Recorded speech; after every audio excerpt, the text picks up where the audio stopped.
ladies! Happy New Year! It's January 2 and I think it's already 8:30. So today I'm going to be taking you with me and we will be processing my business permit renewal. So I know I did a video also last year, but today I'm going to be taking you step by step, like from the start to the end, because I've decided I really want to film this, and if there will be any improvements or changes in the process, hopefully hindi naman lang yung lalakarin, but I doubt.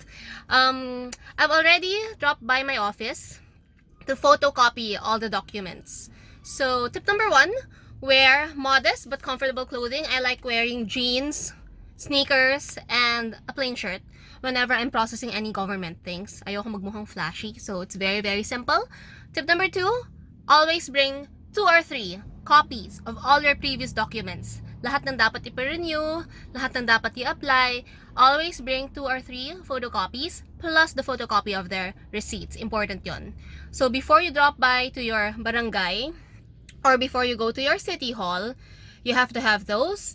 And I believe you still have to have like copies of your BIR things, but I'm not going to be doing that today. Although isasama ko rin siya sa video. Okay, so time is 8:57. And I'm done photocopying, so I'm on the way to the barangay to have my permit renewed before I go to the city hall. So today, I will be processing my barangay permit, and with that, I would need photocopies of my previous barangay permit, locational clearance, and I also did photocopies now of my fire, sanitary, environmental, everything. Dinala ko na. Just so kung kailangan nila, I have copies. So, it's 9 o'clock. I wanted to be there at the first hour para mabilis lang yung process. So I'm here at the barangay and I'm trying to process my permit.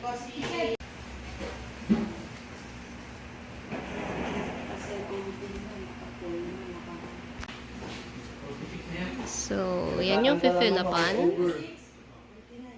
I'm a bit early, so I'm happy. Ayan, so since bago yung mayor, si Mayor Joy Belmonte, I think she's doing some changes with the processes, and today, instead of being able to process my barangay permit, they just accepted my papers. So, as usual, complete naman ako kasi I put everything here. It's very convenient, and this is the tip that I got from my mom, tip number 3. Put everything in one clear book and make copies of it so that when you're applying, everything is there. Lahat ng kailangan mo nandun na, wala ka nang may iwan. They got all the papers that I need. Medyo marami yung requirements as I've taken in the video footage kanina, but it's okay. I mean, it's everything that you will have if you have them naman in one place. So, easy lang siya kapag nasa isang place lang siya. They accepted my papers and they gave me their contact number for me to message them either tomorrow or today kung ano yung final rollout ng instructions ng city mayor. So, sana sila lang mag-process so that I'll be able to get it.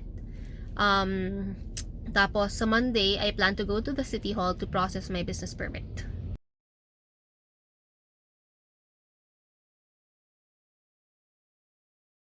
Hi! So, we are here at the city hall. I'm gonna process my business renewal. Okay, so we're inside for assessment. So we're going to the one-stop shop with my senior mom.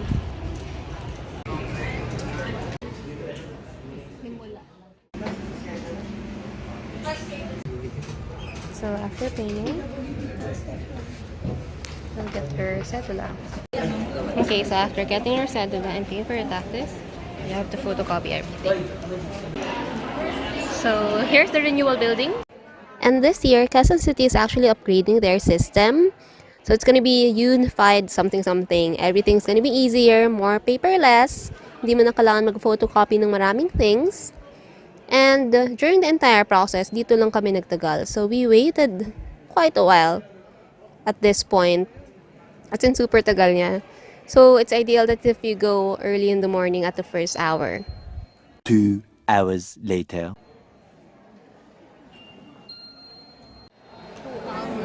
Sitting here doing nothing.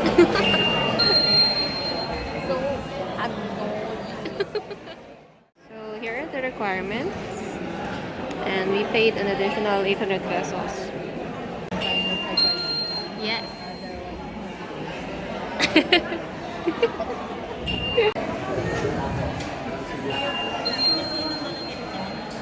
Na lang daw i-sticker nila every year. Oh, lifetime na. Galing. So, yun na yung new process. Hey guys, thank you so much for watching. I hope you've enjoyed this video. Don't forget to hit thumbs up and subscribe to my channel. Don't forget to follow me on my social media accounts, and I'll see you in my next video. Bye!